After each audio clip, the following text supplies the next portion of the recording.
Hello everyone, आप सभी लोगों का स्वागत है आपके अपने यूट्यूब चैनल स्टडी ग्लॉस पर। मैं हूं डॉक्टर मोनिका और आज हम 7 जनवरी से रिलेटेड जितने भी इम्पोर्टेंट क्वेश्चन बन सकते हैं उन पर डिस्कशन करने वाले हैं। और क्वेश्चन से रिलेटेड जितने भी इम्पोर्टेंट फैक्ट होते हैं साथ में वो भी मैं आपको बताऊंगी। ये हमारा टेलीग्राम है, यहाँ पर आपको क्विज अवेलेबल हो जाएगी और इस लेक्चर की पीडीएफ भी आपको यहाँ मिल जाएगी।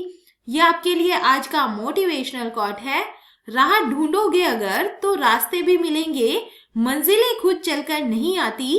तो इसी मोटिवेशनल कोट के साथ में हम स्टार्ट करते हैं आज का सेशन। फर्स्ट क्वेश्चन है, the election commission has appointed Maithili Thakur as the state icon of which state. चुनाव आयोग ने मैथिली ठाकुर को किस राज्य का स्टेट आइकॉन जो है नियुक्त किया है? तो इसका करेक्ट आंसर होगा, ये बनी है बिहार की। सी इसका करेक्ट आंसर है। भारत निर्वाचन आयोग ने बिहार की लोक गायिका मैथिली ठाकुर को अपना स्टेट आइकन बनाया है। निर्वाचन आयोग ने इस संबंध में आदेश जारी कर दिया है। मैथिली ठाकुर को आइकन बनाने का प्रस्ताव राज्य निर्वाचन कार्यालय ने दिया था और मैथिली ठाकुर 2024 लोकसभा चुनाव से पहले मतदाताओं के बीच जागरूकता अभियान चलाएंगी। और बता दें कि इससे पहले साल 2019 में मैथिली और उनके 2 भाइयों को चुनाव आयोग के द्वारा मधुबनी का जो ब्रांड एम्बेसडर है ये बनाया गया था। मूल रूप से बिहार के मधुबनी जिले से ताल्लुक रखने वाली मैथिली बचपन से ही लोकगीत गाती है और मैथिली ठाकुर ने सारेगामा, राइजिंग स्टार समेत कई रियलिटी शो में भी हिस्सा लिया है। 2017 में राइजिंग स्टार में भाग लेने के बाद मैथिली घर घर में लोकप्रिय हो गई। सेकंड नंबर क्वेश्चन है, in which state the Indian library Congress has been inaugurated. किस राज्य में भारतीय पुस्तकालय कांग्रेस का उद्घाटन किया गया है? तो इसका करेक्ट आंसर है, ये केरला के अंदर किया गया है।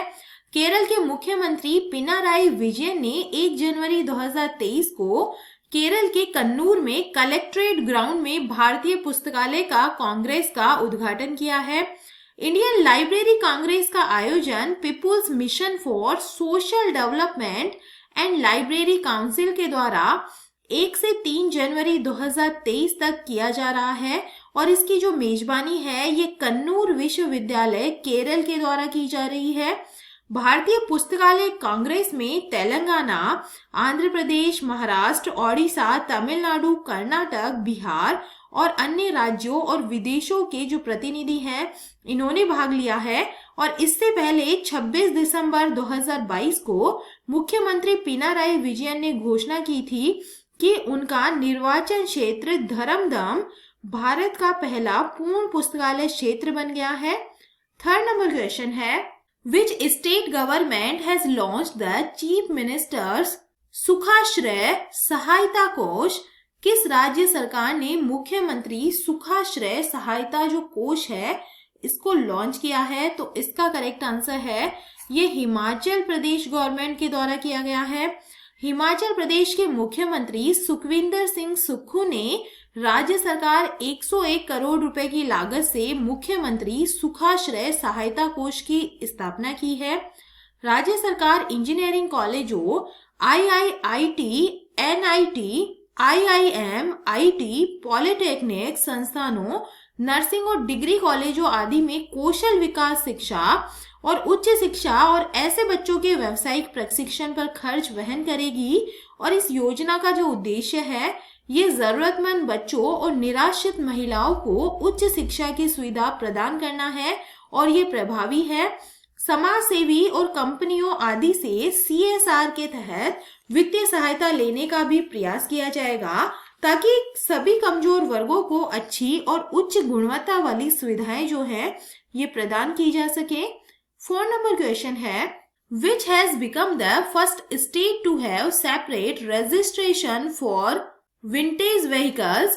विंटेज वाहनों के लिए अलग पंजीकरण करने वाला पहला राज्य कौन सा बना है? तो इसका करेक्ट आंसर होगा, ये बन गया है ओडिशा। ए इसका करेक्ट आंसर है। ऐसे समय में जब भारत सरकार पुराने और अक्सर प्रदूषण फैलाने वाले वाहनों को सड़कों से हटाने पर विचार कर रही है ओडिशा राज्य सरकार एक नया नियम लेकर आई है जिससे ऐसे वाहनों को दूसरा जीवन मिलेगा जो कम से कम 50 साल पुराने हैं।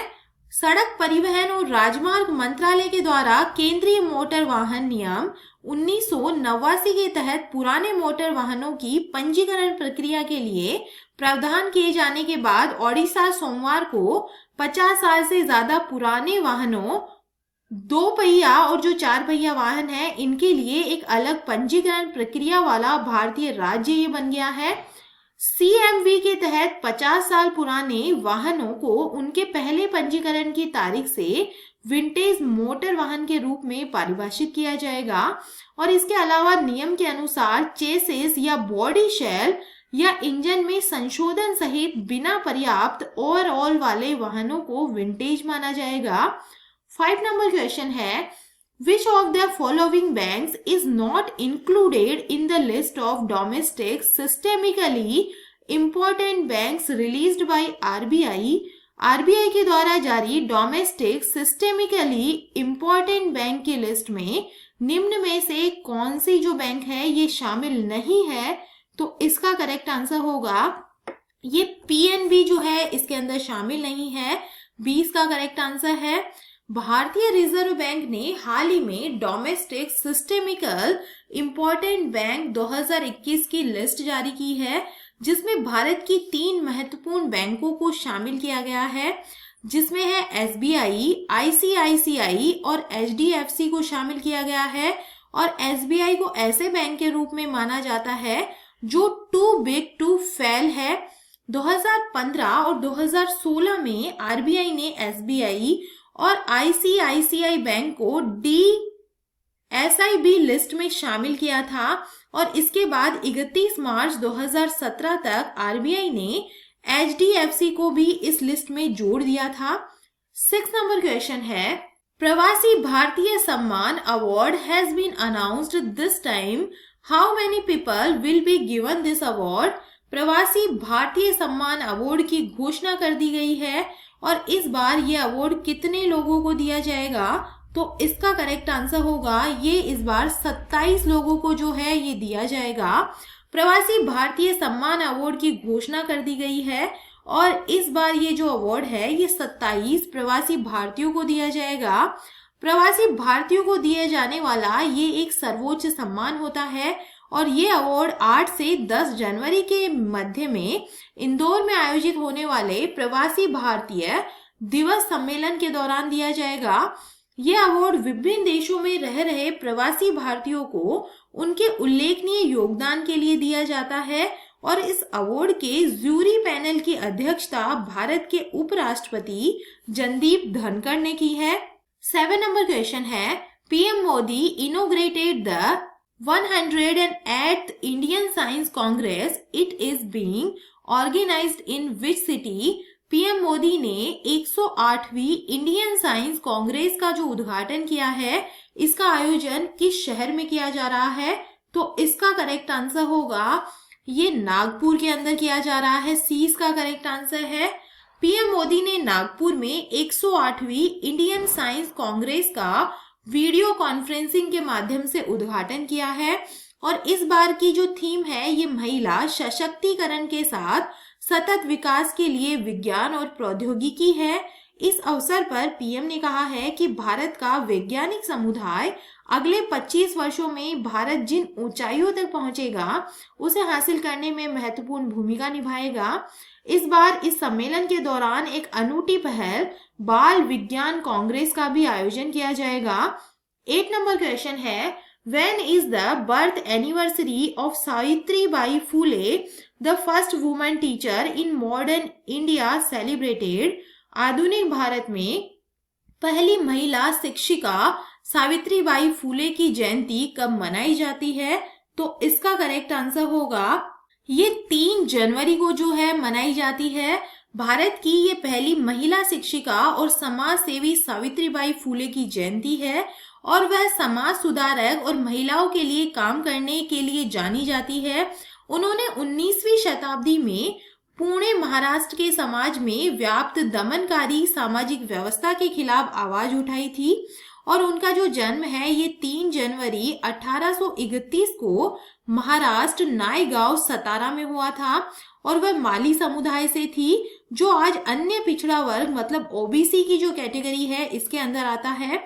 सावित्रीबाई फूले जब महज 9 साल की थी तभी उनका विवाह हो गया और वे पढ़ लिख जो है ये नहीं सकती थी।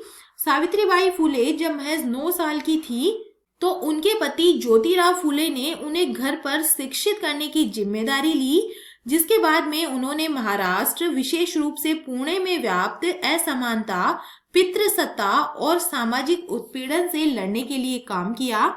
9 नंबर क्वेश्चन है, which state organize the world's largest open air theatre Dhanu Yatra festival? कौन सा राज्य दुनिया के सबसे बड़े ओपन एयर थिएटर धनु यात्रा उत्सव का आयोजन करता है? तो इसका करेक्ट आंसर होगा ये ओडिशा करता है। 20 का करेक्ट आंसर है। दुनिया का सबसे बड़ा ओपन एयर थिएटर माने जाने वाला धनु यात्रा उत्सव 27 दिसंबर को पश्चिमी ओडिशा के बरगढ़ शहर में शुरू हुआ है और राष्ट्रपति द्रौपदी मुर्मू और प्रधानमंत्री नरेंद्र मोदी ने 11 दिवसीय उत्सव की शुरुआत के साथ पूर्वी राज्य के लोगों को बधाई दी है। 2 साल के अंतराल के बाद यह महोत्सव शुरू हुआ है और इस उत्सव में लाखों लोगों के दिलों को छूने वाली लोक कलाओं के माध्यम से भगवान श्री कृष्ण से संबंधित प्रसंगों को प्रस्तुत किया जाएगा।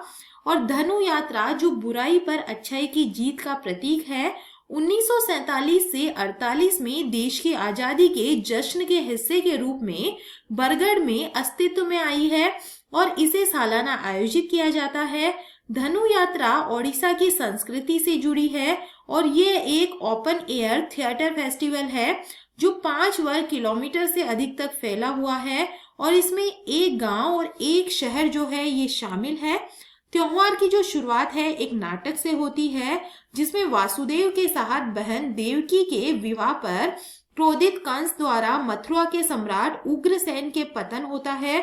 त्योहार राक्षस राजा कंस की मृत्यु और उग्रसेन को सिंहासन की बहाली के साथ में ये समाप्त होता है। 10 नंबर क्वेश्चन है, which country has taken over the presidency of the European Union Council for the first 6 months of the year 2023? वर्ष 2023 के पहले 6 महीनों के लिए किस देश ने यूरोपीय संघ परिषद की अध्यक्षता संभाली है? तो इसका करेक्ट आंसर है ये स्वीडन ने संभाली है। 20 का करेक्ट आंसर है। स्वीडन ने चेक गणराज्य से यूरोपीय संघ परिषद की 6 महीने की घूर्णन अध्यक्षता की कमान संभाली है। स्वीडन 30 जून तक 6 महीने के लिए राष्ट्रपति पद संभालेगा। 14 दिसंबर 2022 को स्वीडिश प्रधानमंत्री उल्फ क्रिस्टरन ने अपने देश की राष्ट्रपति पद की सुरक्षा, लचीलापन, समृद्धि, लोकतांत्रिक मूल्यों और कानून के शासन की प्राथमिकताओं को प्रस्तुत किया। क्रिस्टरसन ने संसद को बताया है कि स्वीडन ऐसे समय में राष्ट्रपति पद संभाल रहा है जब यूरोपीय संघ अभूतपूर्व चुनौतियों का सामना कर रहा है। सरकार की वेबसाइट के अनुसार सुरक्षा के क्षेत्र में स्वीडिश प्रेसिडेंसी यूक्रेन के लिए जारी आर्थिक और सैन्य समर्थन के साथ साथ यूक्रेन के यूरोपीय संघ के मार्ग के लिए समर्थन को प्राथमिकता देगी। चलिए कल के जो एमसीक्यू है उन्हें हम रिवाइज कर लेते हैं। फर्स्ट नंबर क्वेश्चन है, किसने भारतीय वायुसेना की जो पश्चिमी कमान है ये संभाली है? तो इसका करेक्ट आंसर होगा ये बने हैं पंकज मोहन सिन्हा। सी इसका करेक्ट आंसर है। सेकंड नंबर क्वेश्चन है, 200 बिलियन डॉलर की संपत्ति गंवाने वाले पहले व्यक्ति कौन से बने हैं? तो ये बन गए हैं Elon Musk. Third number question है, पशुओं के लिए भारत के पहले आईवीएफ मोबाइल यूनिट की शुरुआत किस राज्य में की गई है? तो ये की गई है गुजरात के अंदर। 20 का करेक्ट आंसर है। फोर्थ नंबर क्वेश्चन है, दिसंबर माह में जीएसटी कलेक्शन कितने % बढ़कर 1.49 लाख करोड़ रुपए हुआ है? तो ये बढ़ा है 15%। 5 नंबर क्वेश्चन है, भारत का दूसरा सबसे लंबा केबल स्थित 8 लेन जुआरी ब्रिज किस राज्य में शुरू किया गया है? तो इसका करेक्ट आंसर है ये गोवा के अंदर जो है ये शुरू किया गया है। 6 नंबर क्वेश्चन है, किस राज्य में मतदान प्रतिशत 90 से अधिक करने के लिए चुनाव आयोग ने मिशन 929 को लॉन्च किया है? तो इसका करेक्ट आंसर होगा ये त्रिपुरा के अंदर जो है ये लॉन्च किया गया है। 7 नंबर क्वेश्चन है, चीन ने किस देश में अपने दूत चिनगांग को नया विदेश मंत्री बनाया है? तो ये अमेरिका के अंदर बनाया गया है। 8 नंबर क्वेश्चन है, भारत से कॉफी का निर्यात कितने % बढ़कर 4 लाख टन हुआ है? तो ये बढ़ा है 2%। 9 नंबर क्वेश्चन है, यूरोजोन में शामिल होने वाला 20वां देश कौन सा बन गया है? तो ये क्रोएशिया बन गया है। 10 नंबर क्वेश्चन है, सियाचिन में सक्रिय रूप से तैनात होने वाली पहली महिला अधिकारी कौन सी बनी है? तो ये बन गई है कैप्टन शिवा चौहान।